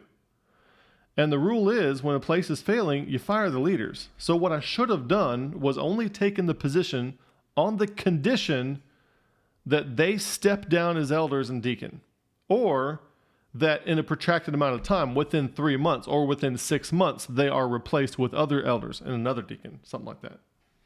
That's what I should have done, but I didn't do that. And I now know that I should have done that. So the relationship with these people is just fine. We're working everything out. And one of the things that characterize this place is everything is so methodical and so slow. Like to join the church took literally like 3 months. Not just for me, but another, one of the people that was going to the Bible church where we were, they came over and joined this church too. And it took them like 3 months to join. And for people of like faith, even, it's not like you're coming from a different denomination and had to learn the beliefs and stuff. It wasn't like that. It just processes were that slow. Like that song at the First Nazarene Methodist Baptist Costal Seventh-day Orthodox Lutheran Non-Denominational Church of Our Lady of the Mind. These disasters happen in this song. And that's a point well put and a timely suggestion, and we'll bring it up at the very next meeting of the Board of Deacons a week from Tuesday. I don't know why, it's just church policy, that kind of thing was going on. So everything was, 2 business meetings from here and then 4 church meetings, and everything was protracted out like that. And even though there's just a very few people there, they were just sticking to those rules by the it was aggravating. And so it was like, while I'm there, the attendance grows, but it's so difficult to join the church because of the processes they have in place that nobody's joining the church. Nobody wants to go through that, but they can come hear the preaching and the teaching and grow and get fed and all that kind of stuff. And meanwhile, I'm talking with my wife and some other people about this stuff. I'm like, there's a lot of things that need to change, and these guys are kind of in the way. Like all these slow processes, and they're so hung up on how things were in the 60s. And they're so hung up on the reputation of the church. I'm like, 12 people are members here. There is no reputation of this church, at least not a good one anyway. You really can't go down from here. They did, though. So over the course of time, we're going verse by verse, that kind of thing. And we went through the book of Acts, most of it anyway. And I remember one of the elders that caused a lot of problems, that I'm going to tell you about in a minute. One of those elders, and this all came to a head, I guess, in August of 2017. So one of those elders looks me in the head and he looks me in the face. He's like, and I've learned more about the book of Acts sitting under your teaching on the book of Acts than I've learned in the last 40 years. Like, well, whatever other complaints he might have had, wouldn't that be worth whatever you didn't like? That's what I would think. So Sunday morning, Sunday school, we're going through verse by verse. People are coming, people are learning. Wednesday night, we're going through a different passage verse by verse. Sunday morning during the worship service, we're going through a different passage verse by verse. So we're covering a lot of scripture. We're going systematically. We're learning the Bible. And I'm getting the thumbs up from everybody that the content is good and edifying and wholesome. There's no shenanigans. Well, I made the mistake one day of, in a Wednesday night Bible study, we had started studying the book of Revelation by popular demand, and we're going through Revelation chapter 3, and it's talking about the church of the open door. There's an open door granted to the church at Philadelphia because of their stance on the Word of God. And here I am as the relatively new pastor of this church, and my job is to take a place that's headed toward closing the doors and turn it around into something that's not going to close its doors, into an organism that's going to grow. And if you're going to do that, you have to do a SWOT analysis. and you got to take action on that SWOT analysis. You say, what's a SWOT analysis? Strengths, weaknesses, opportunities, and threats. You have to see what those are. And one of the weaknesses of the church, it had a very weak stance on the Word of God. And I pointed that out. There's no open door. God is not granting an open door to this church because there is no stance on the Word of God. There are stances on some policies and procedures and traditions and all this other stuff, but the Word of God is really taking a back seat to everything else. There's no stance on the Word of God. So as the leader, spiritual leader of the church, my job is to point out the SWOT analysis to the people and let them know as a group where I want to take us, right? Well, you can't do that with the elders still there and them not take that as an insult. See, now that pointing out weaknesses or threats or opportunity became interpreted as an insult against the way they were doing things. They're going to close their doors. That should be an insult enough to how they were doing. Obviously, it's not working. For somebody to come in and tell you why what they're doing isn't working is a bridge too far for the human ego. At that point, the two oldest elders and the 92-year-old deacon, basically, they set their minds on getting rid of me. I think they were just personally offended at that. And they set their minds on getting rid of me. They're just going to get rid of me. And they came up with all kinds, you wouldn't believe the stuff that they said, how trivial and petty it was. So the first thing they said was, on your website, you recommend this book, One Book Rightly Divided. And in One Book Rightly Divided, the copy that I have, there's a foreword in there by William Grady. And William Grady, he has a stance on the King James Bible that we don't like some of the things that he says. And so we're afraid that people are going to buy that book and see that foreword and think that that's our church's position. See how many lines have to be connected before somebody's going to buy a book recommended on my website, read the foreword, and then think something about New Orleans Bible Church. I'm like, there's 12 people that are members here. I really don't think you're going to have a hit to the church's reputation based on a foreword that's in a book that's just recommended on the website. And I was having this conversation in the church library where we're surrounded by books in which any one of them, I'm sure I could find much more highly objectionable material. And the objectionable material wasn't in the book itself. It was just in the material that was offered by the guy who wrote the foreword in the book. That's how far they were stretching. Another thing they said was, while I'm speaking, sometimes I get too quiet and I'm mumbling. And the 75-year-old elder suggested that I was like Gollum or Sméagol in The Lord of the Rings, where I had split personalities, where I'm saying one thing to the congregation and then I'm mumbling something else. And he had he actually recorded several services and had a map of the volume level of my voice, showing it to me and to other people like I was the devil, because the volume level of the voice went up and down. Like, if you want me to speak louder, ask me to speak louder, I understand delivery techniques and things like that, but so no doctrinal thing or issue like that. And they kept bringing that up like this is this big, huge deal, like a variance in voice volume to where maybe somebody couldn't hear something for a few words was reason to dismiss somebody, or like some kind of scandal tantamount to stealing the church treasury or something. It was just this big evil to them. They said they didn't like my stance on the King James. And when it comes to the King James issue, if you stand on the King James like I do, people who don't understand your position on the King James use all the wrong words to describe it. I got a video on that. And they think that you're ideologically possessed by King James onlyism, like they are ideologically possessed by anti-King James onlyism. So what they were doing is they were taking other King James only people and saying that I sounded like them, which isn't true at all. It's absolutely, and I demonstrated that. I wrote like an 8 or 9 page little deal, taking everything they specifically said and showing how it's not true and right. And among we King James Bible believers, there's a lot of variance between us, and I think that some people think that because you agree on one issue that you got it from them, or that you agree with everything. We listened to William Grady and we heard you say some of the same stuff he said. And I'm like what?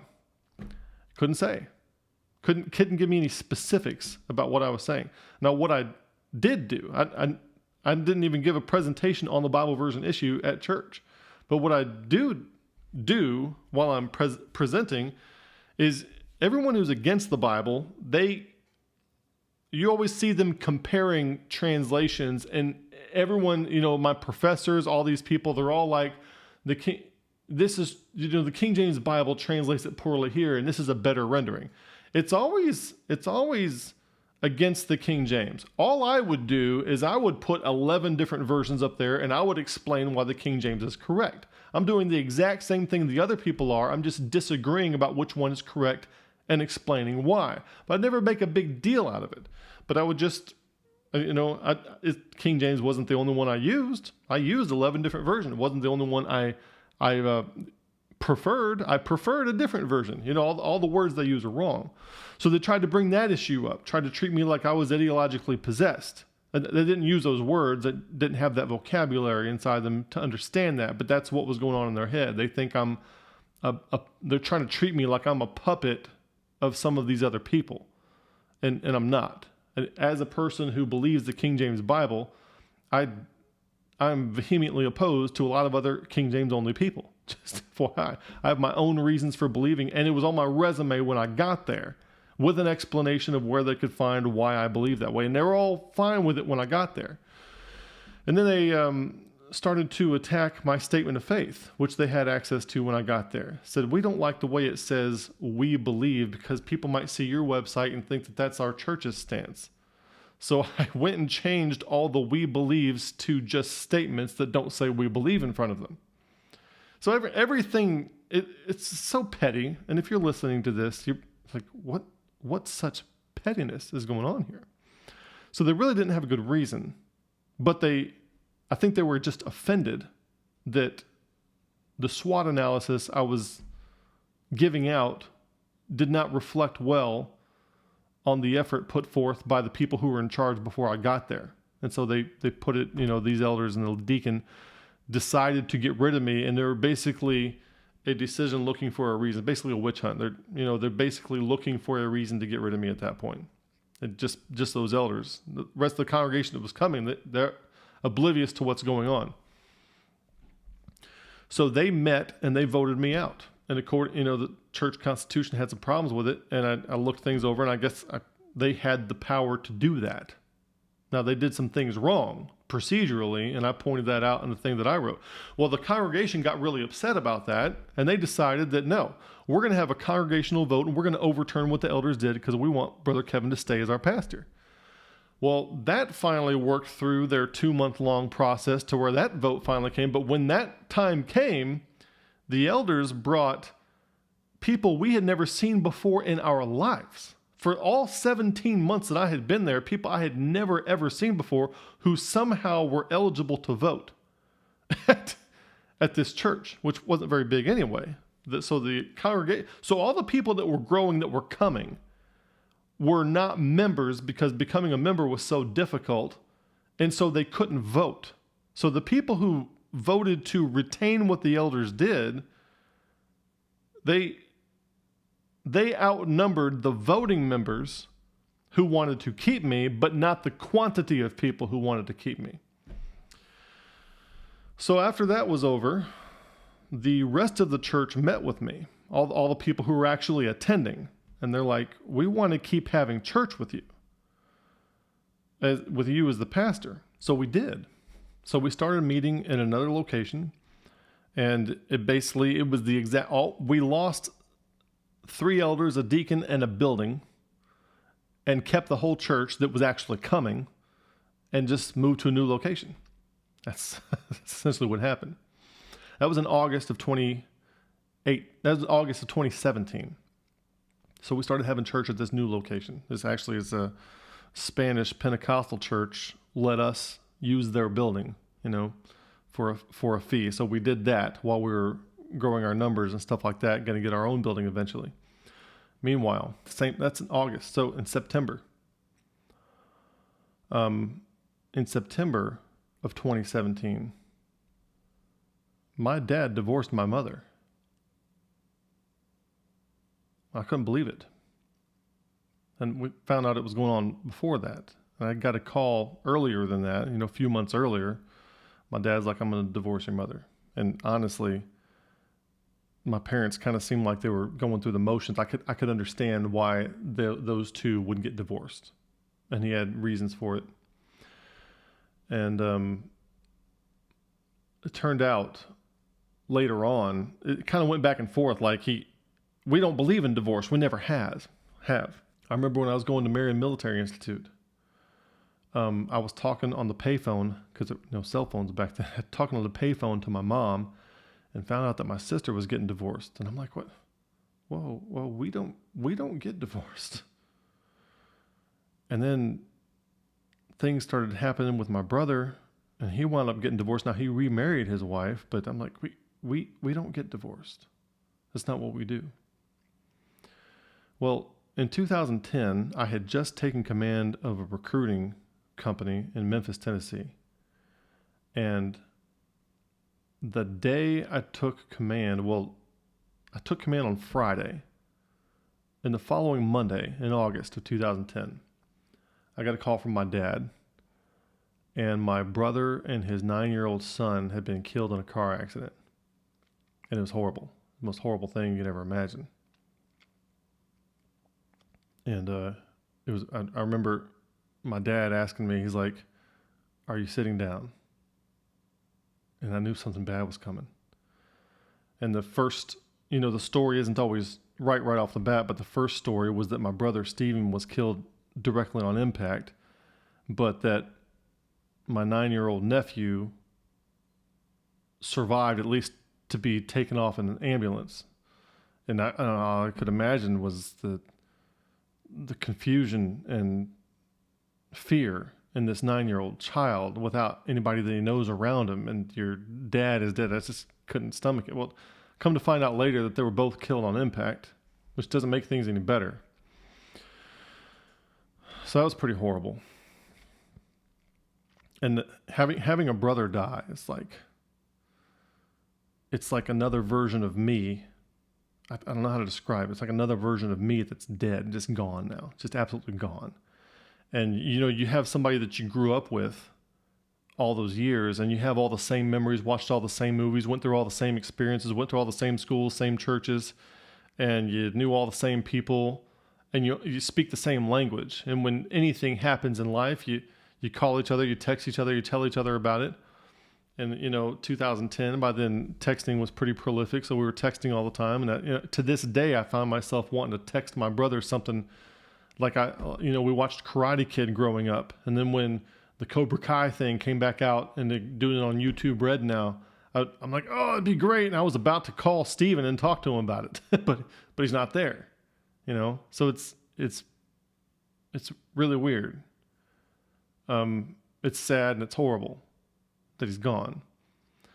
I lost one of my probably one of my best friends, for sure. One of my best friends also was killed in a car accident in 2004. And that was horrible. And it seemed like there's just this loss, this emptiness, this person that I used to talk to. Like if I was having stressed out about something, issues with the marriage, as a friend I could talk to. Gone. And my brother probably wasn't exactly somebody I could talk to about things I didn't want other people to know. but still, this person, gone. And that took its toll on my parents and on other things.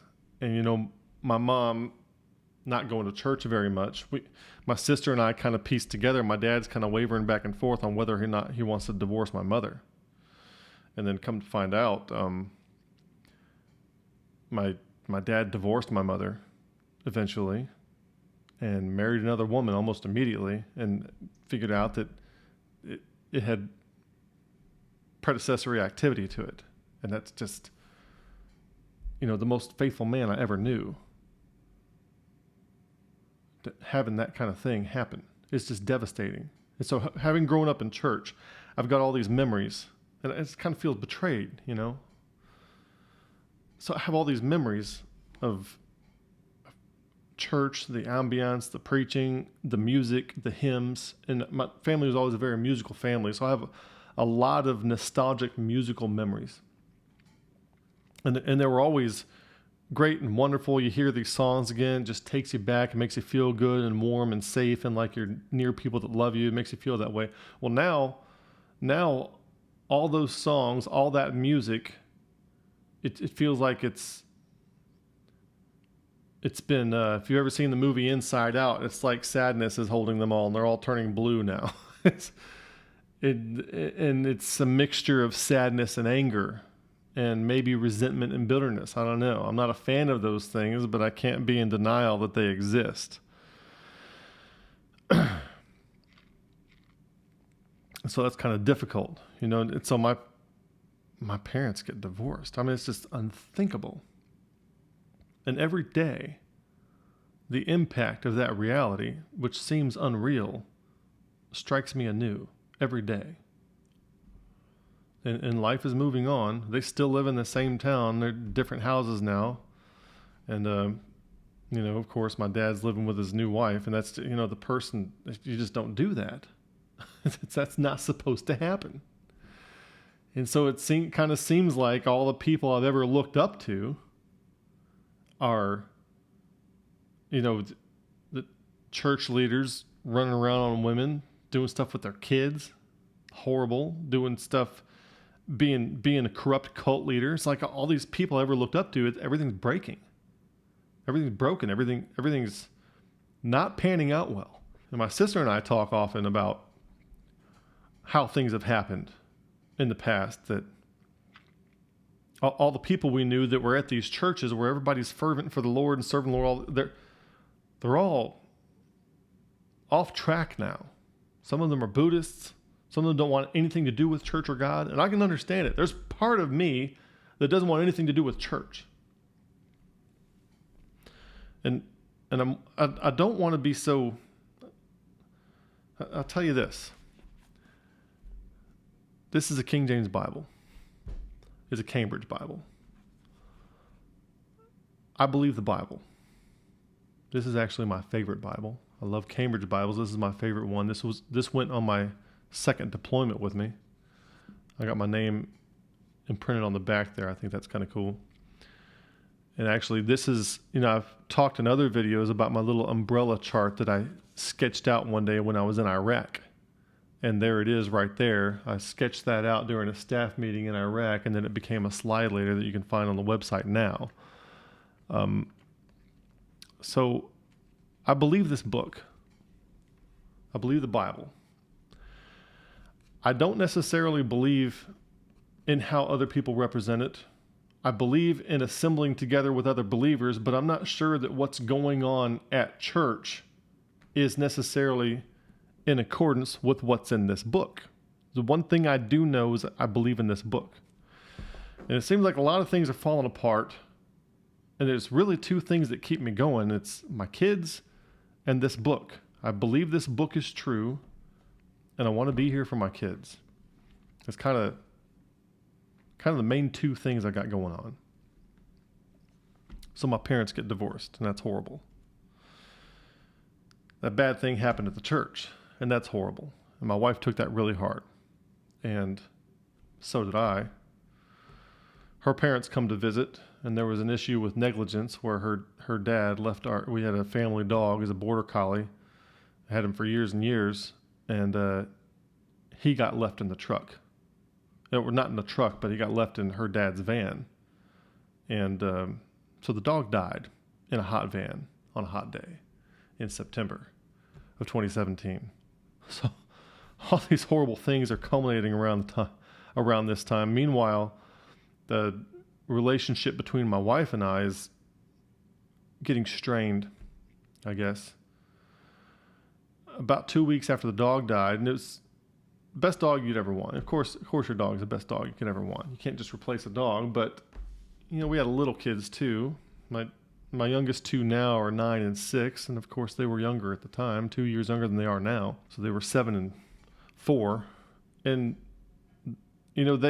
kids are a little more resilient. So I figured it might get their minds off Frisco if maybe I got another dog, and I did 2 weeks later. And I talked to everybody about it first. And everybody is giving me the thumbs up verbally, but then when I brought him home and he was difficult to train, I got the too soon thing. It's too soon. It's too soon after Frisco. So my wife became unhappy with that. And I said, well, I guess I can find him another home. Well, that wasn't the right answer either. And eventually I did find him another home because that wasn't working out so well.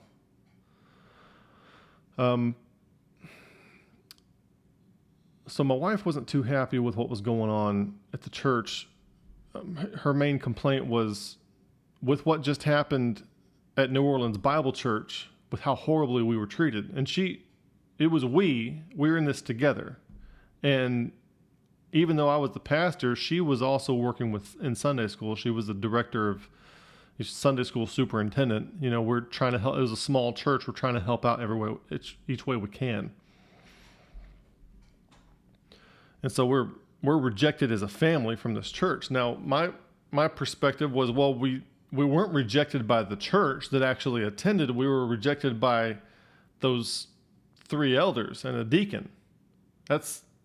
And we lost the building. So it's the same church, it's the same ministry, just a new location. And that didn't quite go over well in her head like it did in mine. And she's like, I'm not ready for another ministry. I was like, well, you don't do another ministry. Don't work with the kids. Don't work with the Sunday school. Don't do anything like that. Just come sit on the pew or don't, whatever you want to do. There's no expectations. But these people, here they all are demanding to keep having church. What we're going to do is not have church. I can't leave them hanging. So I was trying to find a compromise between continuing to have church for the sake of these people, and it's my passion, and this hard time that my wife is having with what happened. I mean, she's very hurt and very betrayed by what happened. And the communication that we were having seemed to start deteriorating, and eventually one thing led to another. And I don't want to denigrate the dignity of my wife or anything like that.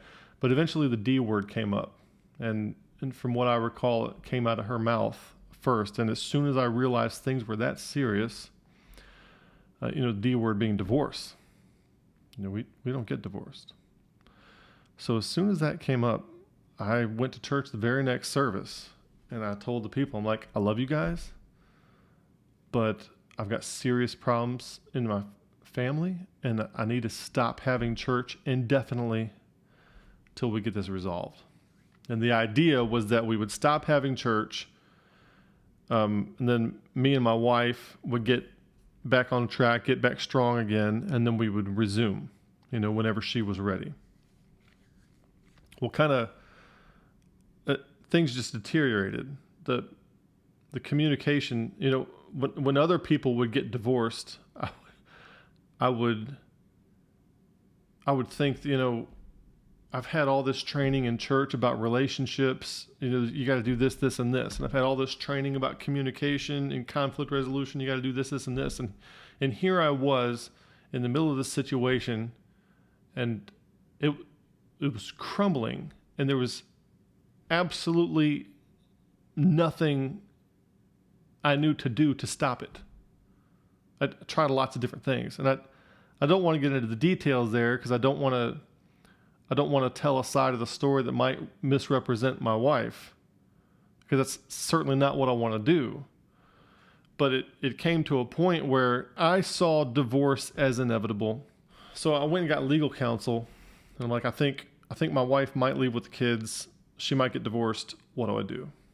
And the way he explained it to me was, if you don't want to lose jurisdiction, or if you don't want your kids to establish residency somewhere else before the jurisdiction for the divorce is initiated, you need to file first. So I'm like, what do I do? I'm like, divorce isn't my thing. I don't believe in divorce. And here I am at the threshold of it. And I remember in church talking recently, I was like, I've never done any teaching on marriage, divorce, and remarriage. And now that I'm going through this, people are going to think that whenever I do anything public on it, that they're going to think that I'm molding it to what I've been through. They're going to think that. And I remember saying in a church service that all through my fundamentalist upbringing, when people are going through the hardest thing in their life, which is a divorce, we fundamentalists kick them while they're down. They're the devil, they're evil. Divorce is wrong. Divorce is a sin. What God has joined together, not man put asunder, that sort of thing. I know all the stuff. I know all the passages. And I know all the different ways that they're interpreted by different people. And I remember saying that we shouldn't punish people for going through divorce. We should love them through it. Do what we can for people. I know that whenever I had issues with my spouse where I needed counseling of some kind, I never felt like I could go to the church leader where I was, because I just knew it'd be a matter of time before that would be used against me somehow. Because that's what always happened in the churches where I had been. People stab each other in the back all the time. Church folks are the most backstabbing people I ever met in my entire life. They're worse than secular people. I trust the people in my secular job who cuss and smoke and drink to treat me better than I've ever been treated at a church. That's for sure. And it's kind of hard to hear that coming out of my own mouth, but that's the record. And then I met some people recently who go to different kinds of churches where they got divorced and their churches helped them through the problem, and they didn't use the divorce to stab them with it or anything like that. And I'm like, man, it must be nice. It must be nice to have that. I don't feel like I have that. So here I was looking divorce dead in the face. Last thing I want to happen.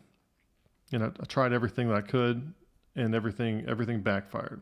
None of my words, motives, or intents were interpreted how I intended them, and everything was twisted around. It was horrible. It was horrible. I didn't know what I could do. So I had to make this decision. Do I let her take the kids away and file somewhere else, or do I take the initiative and file? And I eventually wound up taking the initiative and filing to protect the rights. And then in Louisiana, you have to be separated for a year before you can finally be divorced on paper. And so I was thinking, we sign the papers and start the process, and maybe over that year we'll reconcile. It's kind of my thinking at the time. Now, since then, what has transpired since then, everyone asks me, do you think you'll get back together? I'm 100% sure that that's completely impossible. I don't see it happening for on her side or on my part. I just don't see it happening. But people feel like they got to ask that question, and it's just so far past that. It's not past that. But what gets me, though, when you look at it objectively, it's things are under attack by the devil, and there's no scandal, there's no adultery, there's no stealing, there's nothing like that going on, but still it's so bad that it results in divorce. How does that happen? How does that happen? I don't know. I still kind of baffled at how it all happened. I'm not sure how it happened. So we signed those papers in May, and then we started our separation in June, and it goes till June 1st. So I know on paper we're not actually divorced until June 1st. In my mind, it's a done deal. Some states you divorced after 30 days, whatever. It's legal system versus reality. But it's a horrible reality. And so in this situation that I'm in now, I'm in this place where I believe the Bible's true, but everywhere I've seen it where people try to implement it, as close to what my beliefs are as can be. You don't agree with everything. It seems like it's broken everywhere. And then the families of the people that are supposed to be following the Bible as closely as I think it should be understood, that's all broken. Everything's broken. And I'm aware of ideological possession, and communists say things like, communism is perfect, it's just never been executed by the right people. And I'm wondering if I'm like that. I'm questioning things like, I believe the Bible's true, but am I at that position where I think the Bible's true, but it's just not being implemented by the right people? And if the right people were to do it, then it would be good. If what it says is true and right, then why is it resulting in so much brokenness? And I'm not trying to tell you, I'm not questioning the Bible, but I am questioning the implementation of it. And I know we're in the last days and the love of many shall wax cold and this kind of thing. There's just going to be brokenness everywhere. I understand that. But where's the good fruit? So I'm kind of bewildered. So in February of 2018, we stopped going to church to address the family, signed divorce papers in May, split up in June. Been split up ever since. And I have not gone back to church since February. Now, I did go back to the church that recommended me to that position, and the pastor of the other church basically acted like he didn't know me, didn't want to talk to me, nothing like that. Tried texting him a couple times, tried talking to him, he's not interested in talking to me. So I'm not excited about that. And last Sunday, for the first time, I went back to a church. It's a few blocks from my house. They don't believe exactly like I do. They don't have music exactly like I do, like I think it should be done. I mean, nothing's exactly like I think it should be done, but it's people who call themselves Christians. It's nearby, and it's different. So you get all these thoughts going through my head, like I'm not sure what God's trying to do with me. I don't know what he wants me to do. I don't know if he wants me to be involved in a church or if he wants me to start up something that's a church, but it's different than the traditional model that we're used to in America. I'm not sure what his next step for me is. I'm not sure what is, like, as far as, so right now I have a secular job and I make YouTube videos. It's just me. There's no family here. There's no church. I'm not telling you this is a sob story, but I get emails from people saying, we're gonna come by and we're gonna visit your church. There is no church. We're praying for you and your family. Well, that's great. And I have a family, but they live in Alabama now. So, there's me and the kids. And as far as relationship stuff is concerned, in the past 9 months, I met somebody who became a special somebody, and I thought maybe marriage was in the future, and that didn't pan out. So I don't know what the next step is for me. I don't know where God wants to take this, but what I do know is that I have something to say. I have a perspective on the Bible that I think needs to be put out there. And right now, my mode of doing that, until God shows me the next step, is to just make videos where they're accessible to everybody. So those of you who listen to the channel and watch the videos on Calvinism and stuff, and I didn't even tell you the stories on the churches where they're implementing Calvinism and infiltrating and all that. So many things I left out, trying to give you an overview of where I'm coming from, where I've been, and how I got to where I am today, and what the scenario is here today. So I'm not a pastor of a church.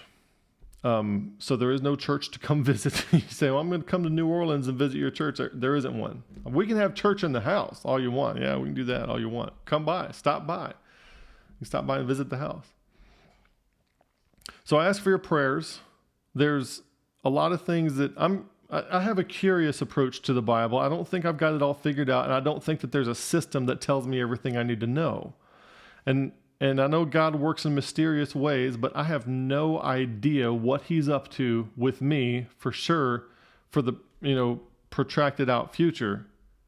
I don't know what that's going to look like. I just keep doing what I'm going to do now. Is something else going to happen? I don't know. So that's where I am. And I just want to share that with you so that you get to know me a little bit better. You kind of know a little bit of where I've come from and what I've been through that got me to the point where I'm making these videos and have a secular job, and to ask for your prayers for me, for the family situation, because I'll tell you what, I kind of feel that I'm in a town in New Orleans that I've never lived in before, lost the church, lost the family, so I've got my job, and I'm just kind of, what we said in the military, ODF, just kind of out there flapping. I'm just kind of here. Like, well, I'm a guy in a golf shirt making YouTube videos, really, and I have a secular job. So sometimes it's got its share of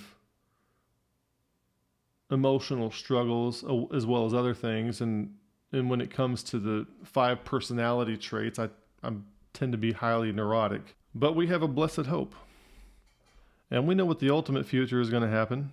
As things fall apart around us, we know that we're looking forward to the return of Jesus Christ. He's going to come soon. We know that we have a book we can trust, whether or not we understand it completely. I hope that you can be curious about it with me. Don't think we've got it all figured out. There's something here that we've been missing, and keep looking for it. Always keep looking through this book. Love this book. So in the absence of what to do next, that's what we do. We love the Lord Jesus Christ. We study His Word. We love His Word. We delve into it. We look to the Spirit for guidance. And sometimes we wait on the Lord. And I kind of feel like that's what I'm doing right now. I'm not sure what's next, but I'm going to keep saying what God has called me to say through the medium He's given me to say it, which is online videos, until the next chapter opens up. So that's what's going on. And to all my viewers out there, I appreciate you taking the time to listen to my story and see where I've come from. I hope that you've enjoyed getting to know me a little bit better. And I hope that this doesn't generate a whole bunch of criticism from my naysayers about, people trying to jump to conclusions for, I'll just leave that where it is. Anyway, I appreciate your prayers and your support. And I wanted you to get to know me a little bit better. And so I hope that you feel that you do. So we're friends now, right? Anyway, thank you for watching. May the Lord bless you, and good day.